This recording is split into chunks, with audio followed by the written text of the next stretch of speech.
نحمده ونستعينه ونصلي على رسوله الكريم أما بعد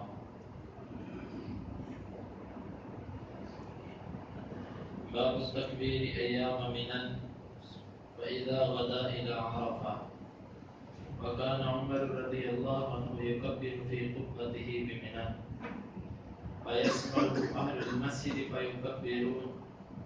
ويكبر أهل الأسواق حتى يرتج منى تكبيرا. وكان ابن عمر يكبر بمنى تلك الأيام وخلف الصلوات وعلى فراشه وفي فسطاته ومجلسه وممشاه وتلك الأيام جميعا. وكانت ميمونة تكبر يوم النحر وكان النساء يكبرن خلف أبان بن عثمان وعمر بن عبد العزيز ليالي التشريك مع الرجال في المسجد. حدثنا أبو نعيم قال حدثنا مالك بن أنس قال حدثني محمد بن أبي بكر الثقفي قال سألت أنسا ونحن غادون من منى إلى عرفات عن التلبية كيف كنتم تصنعون مع النبي صلى الله عليه وسلم؟ قال كان يلبي الملبي لا ينكر عليه ويكبر المكبر فلا ينكر عليه. یہ باب ہے مینا کے دنوں میں تکبیر کہنے کے بارے میں اور جس وقت عرفہ کی صبح ہو جائے اس وقت تکبیر کہنے کے بارے میں. عمر رضی اللہ عنہ مینا میں اپنے خیمے کے اندر تکبیر کہا کرتے تھے یہاں تک کہ مسجد والے اس تکبیر کو سنا کرتے تھے. بس وہ بھی تکبیر کہتے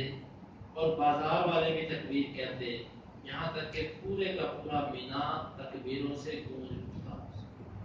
اور عبداللہ بن عمر رضی اللہ عنہ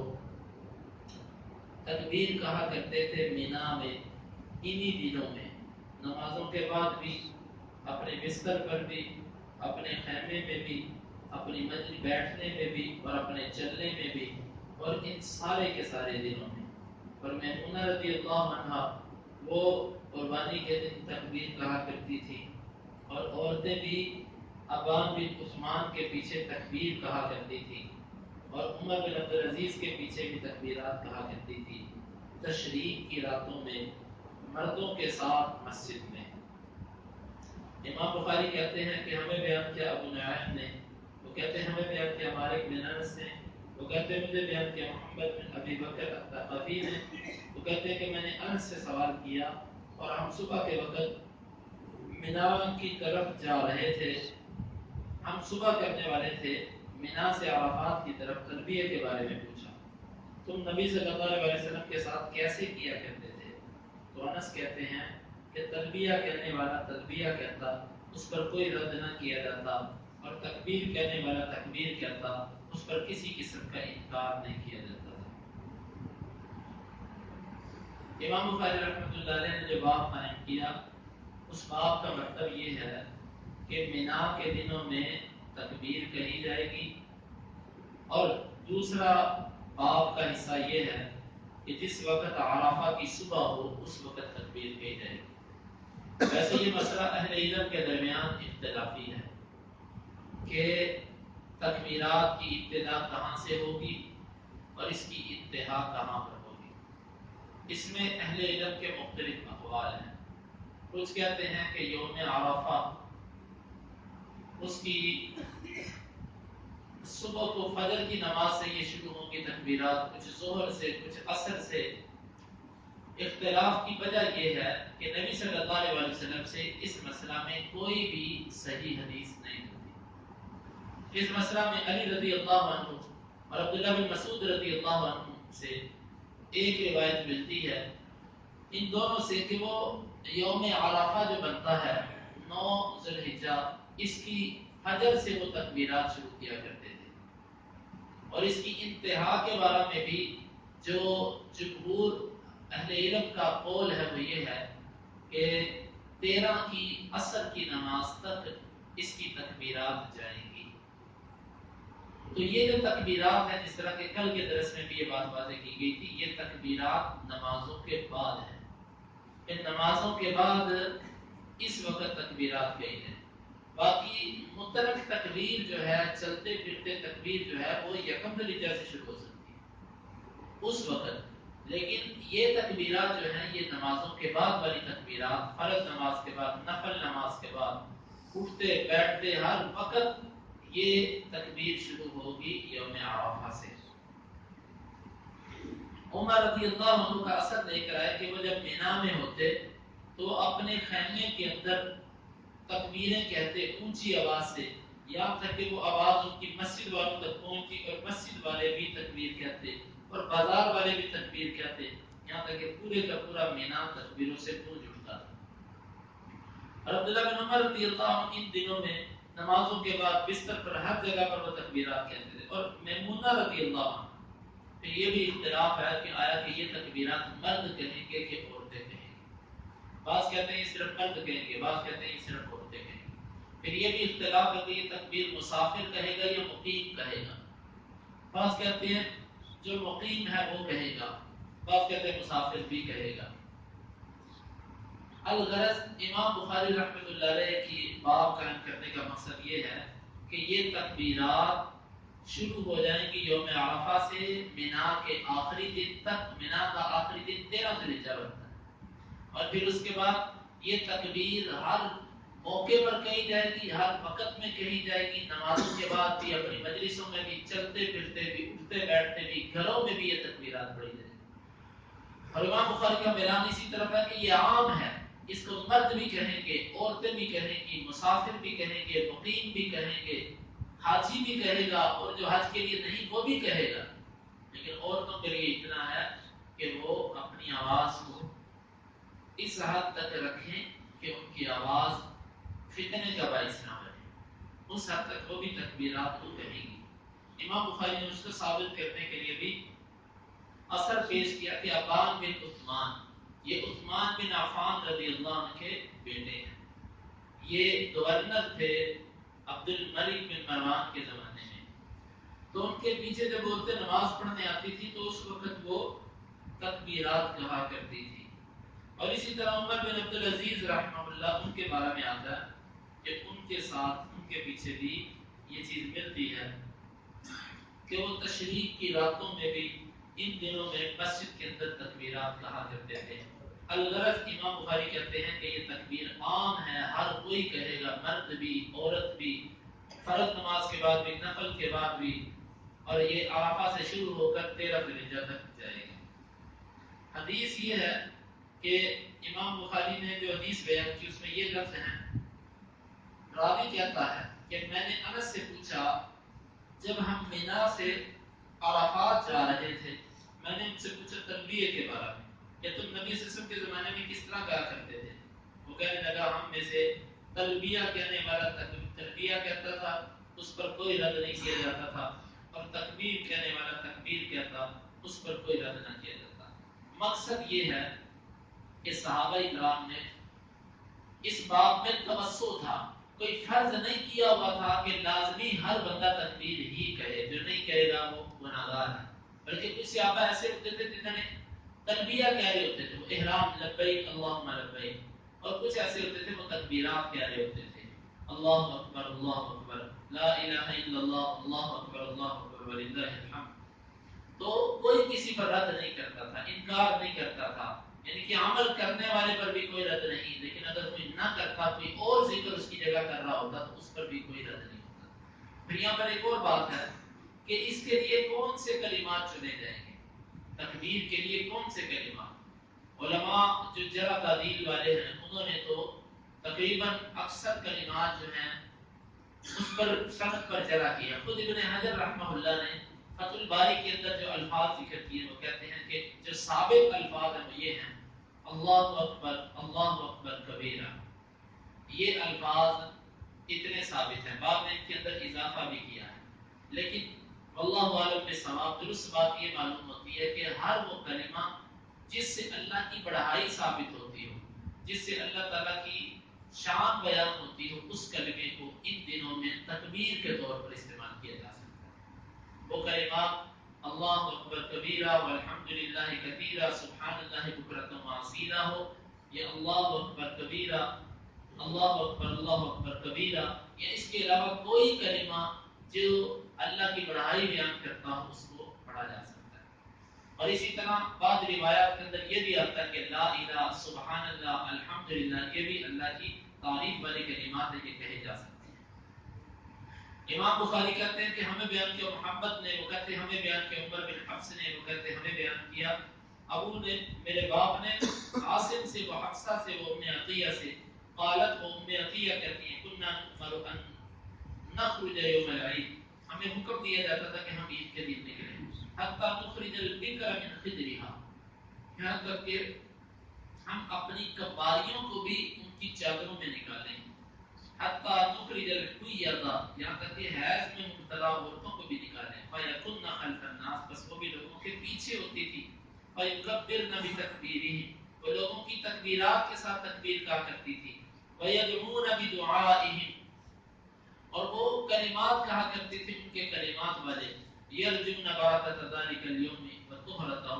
وہ اس دن کی برکت اور گناہوں سے جو پاکیزگی ہوتی ہے یہ وہ چاہتی تھی، اس دن کی طہرت یعنی گناہوں سے پاکیزگی اور اس دن کی برکت کے لیے وہ آیا کرتی تھی۔ اس سے معلوم یہ ہوا کہ عورتیں بھی تکبیر کریں گی، ان الفاظ سے استدلال ہے، فیکبرن بتکبیرہم، عورتیں بھی مردوں والی تکبیر کہا کرتی تھی، اور عورتیں بھی نکلتی تھی اس دنوں میں، اور وہ ہر قسم کی عورت نکلتی، حتیٰ کہ حیض میں مبتلا عورت بھی جاتی، لیکن وہ نماز والی جگہ سے پیچھے کھڑی ہو جاتی، پیچھے بیٹھ جاتی، نماز والی جگہ پر وہ نہیں آتی تھی کیونکہ انہوں نے نماز نہیں پڑھنی ہوتی۔ تو بس آنے کا مقصد یہ ہوتا تھا کہ اس دن جو مسلمانوں کا اجتماع ہے اس میں شریک ہو کر وہ برکت ہمیں بھی مل جائے جو اس میں شریک ہونے والوں کو برکت ملے گی، اور اس میں اسلام کی شان و شوکت کا اظہار ہے۔ بعض علماء نے ان دنوں میں تکبیرات کی فضیلت بھی بیان کی ہے، اور ان دنوں کو سب سے افضل قرار دیا گیا ہے۔ اس کی وجہ یہ ہے کہ ابن حجر رحمہ اللہ فرماتے ہیں کہ ان دنوں میں جتنی مرکزی عبادات ہیں وہ ساری کی ساری ان دنوں جمع ہو جاتی ہیں۔ نماز وہ تو عام دنوں میں بھی ہوتی ہے، لیکن نماز، دوسرا روزہ ان دنوں میں جمع ہو جاتا ہے، اور تیسرا حج، حج اہم ترین رکن ہے، اور چوتھا صدقہ، یعنی کہ مرکزی عبادتیں جو ہیں وہ سب کی سب ان دنوں میں جمع ہو جاتی ہیں۔ پورے سال میں اور کوئی ایسا دن نہیں ہے کہ جس میں یہ عبادتیں اس طرح جمع ہوں۔ اسی لیے کہا گیا ہے کہ سال کے دنوں میں سے،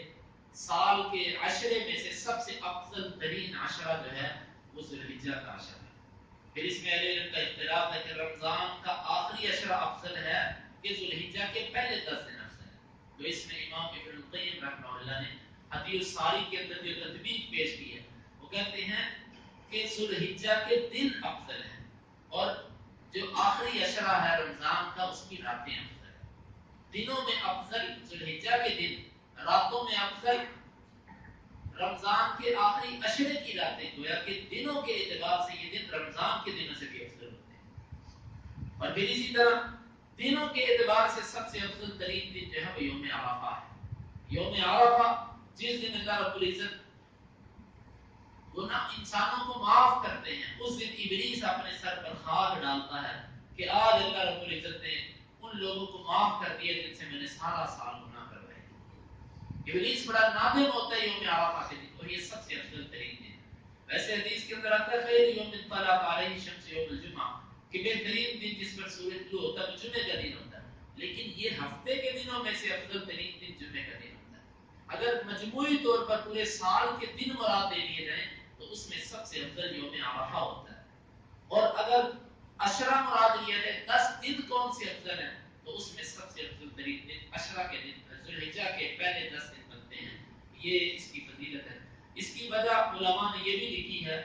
کہ ان دنوں تکبیرات کہنے کی غرض یہ تھی کہ مشرکین مکہ انہی دنوں میں اپنے تواغیت، اپنے معبودوں اور اپنے بتوں کے نام پہ ذبیحہ کیا کرتے تھے، اور ان کے نام پہ وہ چڑھاوے چڑھایا کرتے تھے، ان کا ذکر کیا کرتے تھے۔ تو ان کے رد کے طور پر ان کے مقابلے میں اللہ رب العزت کی تکبیر، اس کی وحدانیت اور اس کی توحید کا اظہار جن کلمات سے ہوتا تھا ان کلمات کو بار بار پڑھا جاتا ہے۔ اور اگر آپ نے اس پر عمل کیا ہے تو آپ کو معلوم ہوگا، اللہ کی قسم میں اپنا احساس آپ کو بیان کرتا ہوں کہ جتنا مزہ ان دنوں میں تکبیر کہنے کا آتا ہے، دل کرتا کہ یا اللہ یہ دن ختم نہ ہو اور نہ ہم تھکیں. ہم ان دنوں میں تکبیر بھی تیری پڑھتے ہیں، بڑی لذت اور بڑا مزہ آتا ہے ان دنوں میں تکبیرات کہنے کا. دوبارہ امام بخاری رحمۃ اللہ علیہ نے یہ ثابت کر دیا اس باب سے مختلف حدیث کے ساتھ، آثار کے ساتھ، کہ یہ تکبیرات ہر وقت پڑھی جائیں گی، مرد و عورت ہر کوئی ان تکبیرات کو پڑھے گا.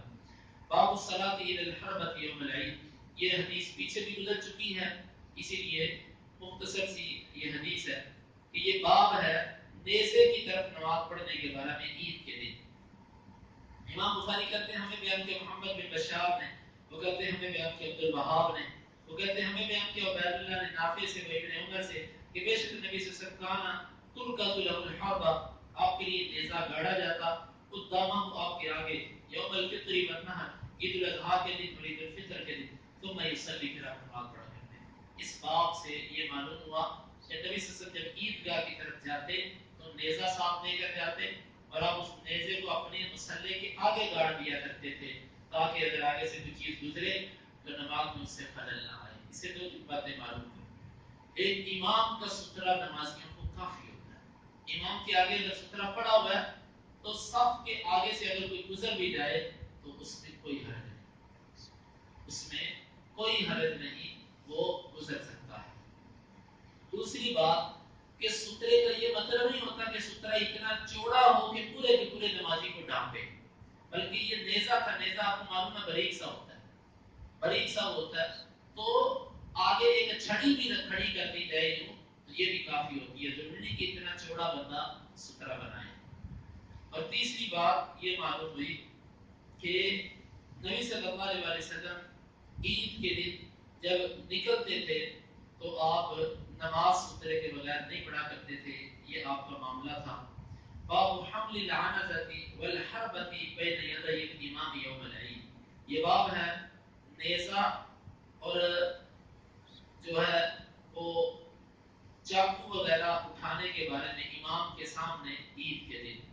امام بخاری فرماتے ہیں کہ ہمیں بیان کیا ابراہیم بن منذر نے، وہ کہتے ہیں ہمیں بیان کیا ولید نے، وہ کہتے ہیں ہمیں بیان کیا ابو عمر نے، وہ کہتے ہیں ہمیں خبر دی نافع نے ابن عمر سے، وہ کہتے ہیں کہ نبی صلی اللہ علیہ وسلم یغدو الی المصلی، آپ صبح کے وقت جایا کرتے تھے عیدگاہ کی طرف، والعنزة بین یدیہ، اور نیزہ آپ کے سامنے ہوتا تھا، تو فتنصب بالمصلی، اس کو اٹھایا جاتا اور اس کو گاڑ دیا جاتا نماز والی جگہ پر، بین یدیہ، آپ کے آگے، فیصلی الیہا، آپ اس نیزے کی طرف نماز پڑھا کرتے تھے. اس سے